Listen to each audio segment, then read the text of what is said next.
That's a really, really important topic that we're talking about. So, looking at childhood trauma, PTSD, adjustment disorders, and how all that is related to the brain development. So, as you know, Velma, when we are in terms of trauma and brain development, all of this occurs in the brain, the processing of information and of difficulties and trauma. So a lot of it occurs in the brain. And as we develop, and as our brain develops, this is where the processes will be present in. So there's specific parts in the brain that it occurs in. So I don't want to sound too technical, but obviously if people want to know about, there's certain parts in the brain that results in processing of trauma. So specifically we have the amygdala, which you're familiar with. It's in the frontal cortex, the medial temporal cortex. It's just anterior to the hippocampus, which is another part of the brain. So there's different areas which obviously we look at. When you're talking about campus, some individuals may not have that insight into the anatomy.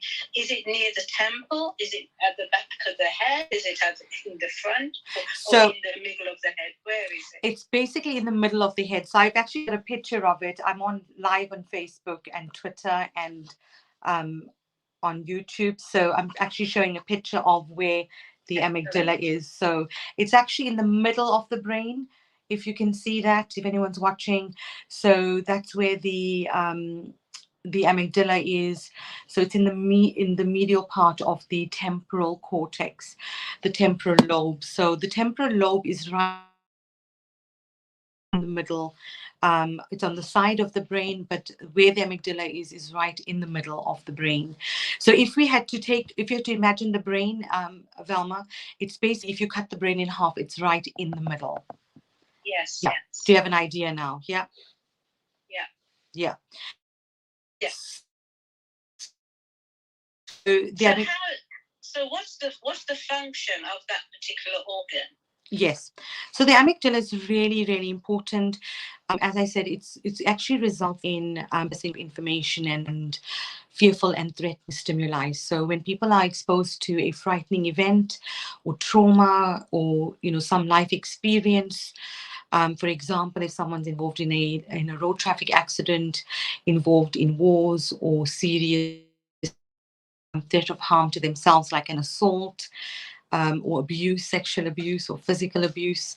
So any form of abuse or trauma, that anyone experiences is the part of the brain that gets activated. It actually detects fear, threat, and it activates the associated and appropriate fear-related behaviors in response to threatening or dangerous stimuli. So is that the organ that would get damaged in terms of, when children are exposed to domestic violence or, as you say, sexual abuse? Yes. Is that the organ that's damaged? And does that impact on an individual's memory in terms of post-traumatic stress? Yes, that's correct. So if we just go back a bit, so the amygdala, as I was explaining, it's usually in the response to fight and flight response. So when we're exposed to fear and a threatened situation, the amygdala kicks in. So anyone that experienced panic attacks know about the fight and flight. If you see a lion, common analogies, if you see a lion, what are you going to do? So the fight and flight response might kick in and people start to either stay and fight or they flee from the situation. So this is where the response comes from the amygdala. And interestingly, as you said, when children are exposed to trauma, to domestic abuse or sexual abuse or any form of trauma and in their lives, whether they're quite young, even as young babies and infants, even as toddlers and later on, when they grow up, what happens to the amygdala, which is interesting and studies have found, is that the amygdala size changes. So it becomes bigger. So if if there's any evidence, if someone has a CT scan or of the brain or an MRI scan, and if there's any evidence that the amygdala size has increased, which obviously they will compare it to the normal size for that age, which will vary from person to person and brain to brain.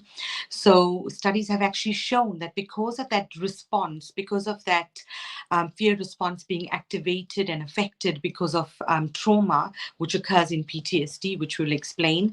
So what happens is the size of the amygdala changes. So it does cause damage, as you've said. So how does this then relate to cognitive development and in terms of an individual's memory? Yeah. Because there is research that has indicated that damage of the amygdala can actually cause memory dysfunction. Yes, that's correct. So the amygdala does cause memory impairment if there's any damage or any problems or any influences in that area or threat to the amygdala. So it can affect. So amygdala functioning, as we said, has to do with the fight and flight response, emotional response, fear-related responses, but it's also involved in memory formation, decision making, attention, and social behavior, which, as you know, if a child has any impairment in this area or anything that's affecting the amygdala and the responses that it's supposed to be able to provide, that it will definitely then impair memory formation, decision making, attention, and social behavior. So I hope that makes it a bit more clear. It sounds a bit technical, but I think the more we try to understand how it is a complex structure, but it's very fascinating because it's at the center of how we think, how we feel, how we behave. So it's absolutely important, the amygdala. It's really one of the critical, I mean, the whole brain, our whole body is important. This is My Body's My Temple show. But this definitely just illustrates how important amygdala is. And I want to talk more about PTSD and the emotional response and why, as you said, it's going to affect children. Okay, so what would be the signs and symptoms? If a parent, what would they recognize when there's damage, or would it be purely a professional who would be trained to recognize these signs and symptoms?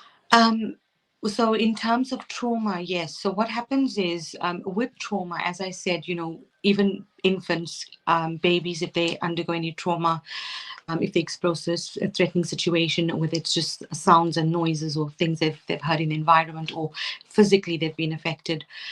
So even as young as an infant can start to present with symptoms and signs. So it can vary according to the different age groups. But I think, a rough idea of the general presentation would be obviously changes in sleeping, changes in the emotional responses, changes in eating. So and also changes in behavior and thinking. So in terms of looking at changes in sleep, so the sleep will be disturbed. There might either be increased sleep, lack of sleep, or difficulty falling off to sleep. Changes in their weight and eating. So some might either lose appetite or might increase their appetite. The other, because amygdala also has a function for your appetite and your response to food. And the other things to look at is looking at in terms of the emotional responses. So people can sometimes either present as people with PTSD present with a startled response or vigilance. So they can be extremely hypervigilant and and I can explain more when I talk about PTSD. So then, as we said as well, it will affect obviously the concentration, it will affect a child's memory, it will affect their behavior, the ability to sit still at school. So you might see some changes in the child's behavior and their memory, their performance, performance at school, and also their behavior and the way they react to situations. So these are primarily the main symptoms. And PTSD, as you know, is post-traumatic stress disorder. And it's when someone's exposed to a threatening situation or life event. As we said, we know that the common example they use is people in combat wars, war veterans, but it can occur in people in road traffic accidents, any life events, any sexual abuse or trauma, any assault. So what happens, and even with COVID, we get PTSD as well. People have reported PTSD symptoms, and the Royal College of Psychiatrists reported a tsunami or referral of PTSD symptoms, which was recognized as a complication or a psychological complication of COVID. But coming back to PTSD, so what happens with PTSD, the person will start to relive those experiences. So whatever the traumatic event was or life event, they will start reliving it in the form of images, memories, flashbacks, nightmares, and any trigger in the environment could trigger that exact same incident again, and then it impacts on them in terms of their memory, in terms of their mood, instability of mood. Some of them become depressed, they lose concentration, their memory gets affected, they become hypervigilant and startled to any triggers in their environment or any sounds, anything in the environment can then trigger it, which can occur in children as well. So that is, in essence, what PTSD. Later on, if PTSD is not treated, so what happens with PTSD, if you can understand, Valma, so if someone had a life-threatening experience or abused, then the amygdala obviously stores the memory of this and has the function of controlling the fear-related response.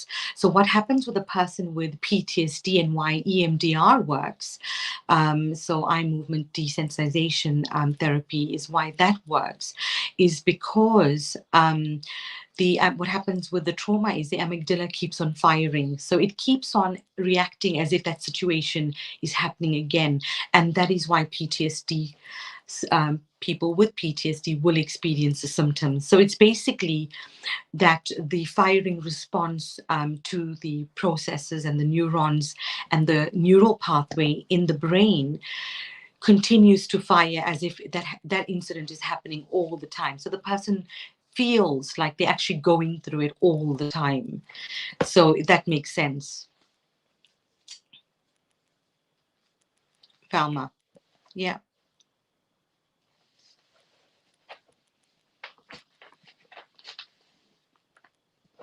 Hello, Valma.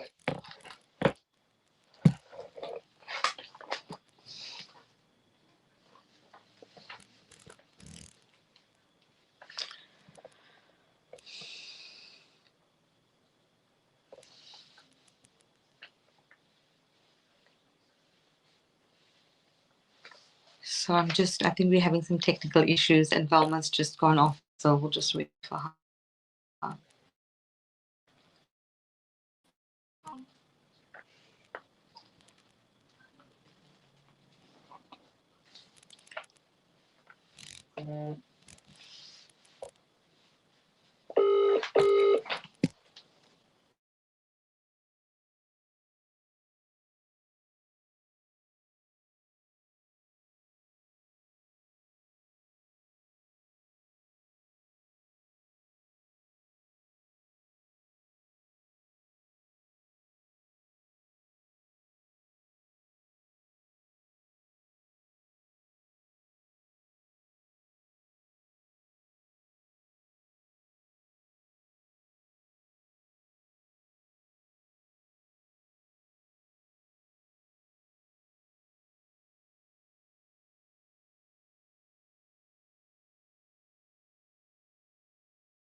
Well, we've got that Dr. Shishni Mudlaya, and we're going to continue the conversation about child development in terms of prevention of post-traumatic stress syndrome. Welcome back, Dr. Mudlaya. Thank you, Velma. So I do apologize for the technical difficulties, but the talk is so interesting, and especially about understanding about the brain, the amygdala, and how it relates to PTSD, and how we can actually manage it in children. So it's a holistic approach, as always, and I can go through it step by step with you. Okay, so how I mean, what treatment is available first for children suffering from damage to that particular organ, and also for adults?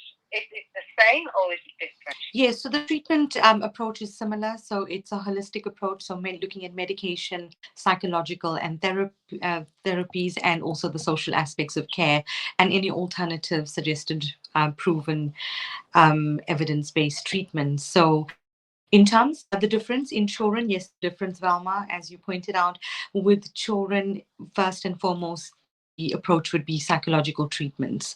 So there's few psychological treatments that we do have available, but the initial guidance that we follow, according to the National Institute of Clinical Excellence, advice for PTSD or post-traumatic stress disorder is watchful waiting.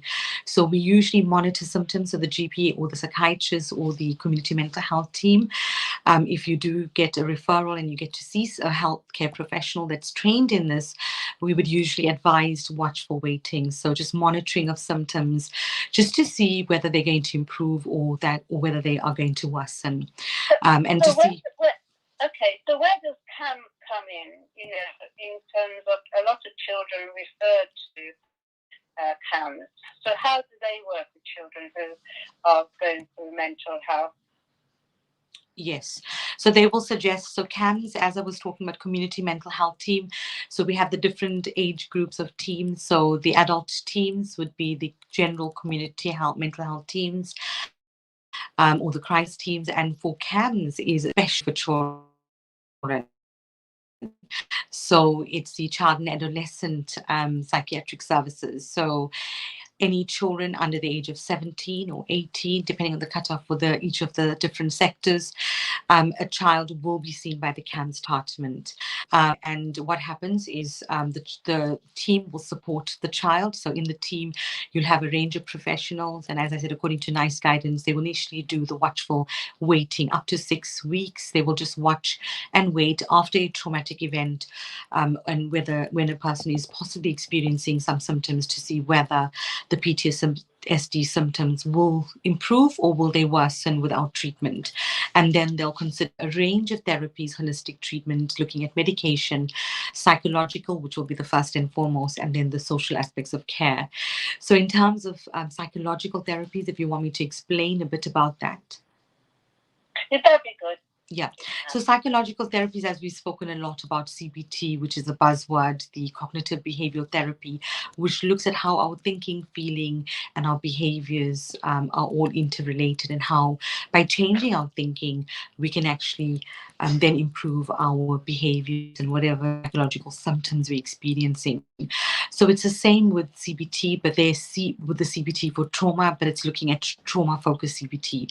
So the therapist you'll see a therapist weekly up to 16 to 20 sessions for an hour, 50 minutes to an hour, and the same therapist, usually the same time and place, or whether you can do it online as well in terms of the way we are working.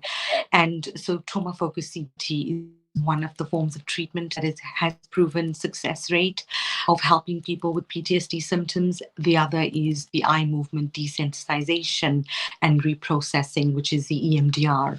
And this has a lot of evidence and proven effectiveness for the treatment of post-traumatic stress disorder. It's quite complex to explain, but it's exactly what it says. You know, it's the eye movement desensitization and reprocessing. So it's where the therapist will it's a contained environment. It's private one-to-one sessions, and the person will have the treatment delivered by the therapist, which is the EMDR, and it's only a trained therapist that will be able to do this. So is the treatment the same for adolescents as for adults? Well, yes. So in terms of psychological treatment, the treatments for children will be similar. So it's again holistic approach, but as I said, it's more that we will look at psychological treatment. So it'll be more about the CBT. So psychological treatment, the CBT will be more important. Psychoeducation, so explaining more about the illness, that will be the first component. Then looking at building skills for the child, and then look at cognitive behavioral therapy, trauma-focused therapy, and later on, depending on whether the child doesn't respond, then we'd need to think about alternative additional treatments like medications. So the medications used in adults are antidepressant medications. So we can look at a group of antidepressants which we can use in children, but that'll be the last resort. And like all medications, antidepressants take about 2 weeks. It's usually a range of different SSRI antidepressant medication, which obviously as medications, it will have side effects, but these are usually short-lived and limiting, and you can usually discuss that with your psychiatrist. Yeah. Okay. And if in terms of a parent caring for a child that's traumatized, what sort of advice would you give to a parent in terms of them being able to cope with a child going through this particular trauma? Yes, I think it can be so challenging, and that's a really good question. You know, support from the family, identifying any risk factors or identifying any possible triggers in the environment would be key. Listening to your child, being open and honest, and trying to explain a bit more about what they're experiencing. So understanding and the psychoeducation is key. Having more awareness about the treatment available, you know, and being open to it. As I said, psychological therapy will be the first and foremost, where they'll try to identify what is the feelings of fear the child is having, you know, how could they manage the fear and anxiety with relaxation techniques and self-soothing activities, which the can then learn, and parents can help as well, so they can think about talk or play acting for young children, which has been found helpful about the traumatic event, to release any buried feelings, and then also to think about the traumatic event in ways that does not involve the child self-blame or guilt. At the time, the child will feel quite guilty. Also think of managing, you know, if something does occur again, event occurs again, how can you plan? So it's all about risk management and planning for the future, and also trying to get the child to be more trusting in others, and building hope for the future. So I think about understanding what that child is going through, the difficulties, trying to give them those skills, you know, whether it's through psychoeducation or CBT, for trauma-focused CBT, or playing, and also getting them to just build that trust and hope. Yeah. And how do parents recognize when a child is self-harming in terms of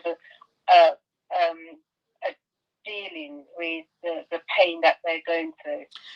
Well, I think usually it's from observation, as you've just said. You know, you can start observing a child that's just, you know, harming themselves. You might start to see telltale signs where there's a change in their behavior, they're isolating themselves, there's changes in their performance, changes in their interactions with other people, they're keeping more to themselves, they're locking their room doors, or they, you know, and there's maybe signs on their clothes or signs on their body where you can see that they've actually self-harmed, or they might even express it in a form of a text, a message, or you might hear them talking to someone saying, "This is what I've done again." So I think it's about really open and understanding and listening and being aware that this is going. To add that family support is really important, but then there's also family therapy available. So as much as a child going through this is going to need that help and support, families and carer support is also there for families. Okay. Well, you know, thank you so much for creating an awareness for the conversation we're having about child trauma and how to work with children and families in terms of improving the health and well-being of our sons and so thank you so much for that. You're welcome. I really enjoy talking about it. I think it can be so difficult, and I really do empathize with families that are going through it. But do try and get some help in forms of therapy or education, and looking at holistic application and social support. And obviously, there's also support organizations like Combat Stress, which is a military charity organization. There's Rape Crisis, which is a UK charity. There's domestic violence and sexual assault abuse places as well. Victim support crews. Okay, well, thank you so much for that, and we're going to continue to support the community and educate the community, because we want to ensure that we are creating a better quality of life for all individuals in society. So thank you so much for being here with us today. Thank you for having me, and take care of yourself, and have a fantastic day. Namaste. Thank you so much. Bye, Velma. Bye-bye.